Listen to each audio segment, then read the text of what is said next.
Jesus, we bless you and we honor you. We thank you for your goodness and your mercies. You are the Lord and there is none like you, Father. Let your grace, let your power be sufficient in the service today. I pray for divine intervention. I disappear in this place so that you may appear before the congregation. I pray that you be the amplifier of my voice.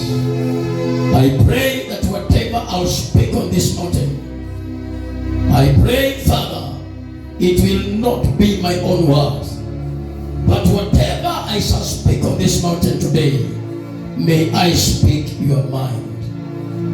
Delete whatever that is mine and fill my spirit with your word in the name that is above every other name. I want to decree and to declare in the realm of the spirit that Jesus is above every other names. Jesus is above every other titles. Jesus is above every situation. The Bible tells me that by the mention of that name, every knee shall bow. By the mention of that name, every tongue shall confess that Jesus Christ is the Lord. Father, I honor you. I lift your name. I worship you and I glorify your name. I pray, Father, that you take over the service. Take over the service in the name that is above every other name. I pray for the praise and the worshipers. I pray for my technicians. I pray for my pastors.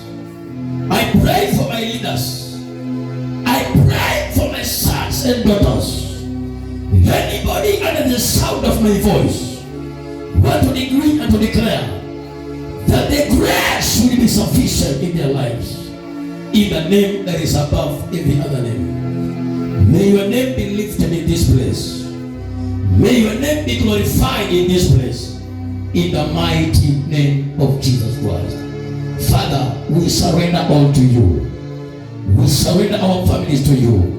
We surrender our burdens to you. We surrender to you, Father. May you take over. Take over. We are not in position to handle this. Minus you, we are nothing. Take over, Father.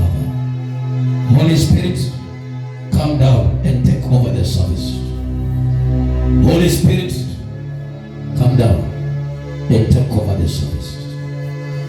May this service be full of power and grace. May this service be full of anointing. May this service be full of revival in the name of Jesus Christ. I take power and authority to nullify every satanic powers.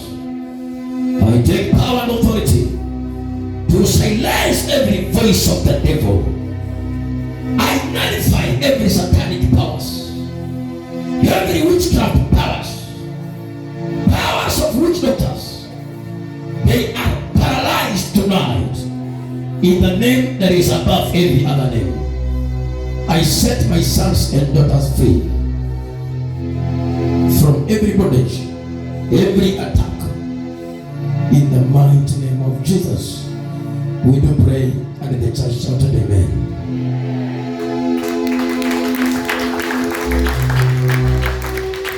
It's like you did not hear what I said. I said in Jesus' name we pray, and the church shouted amen.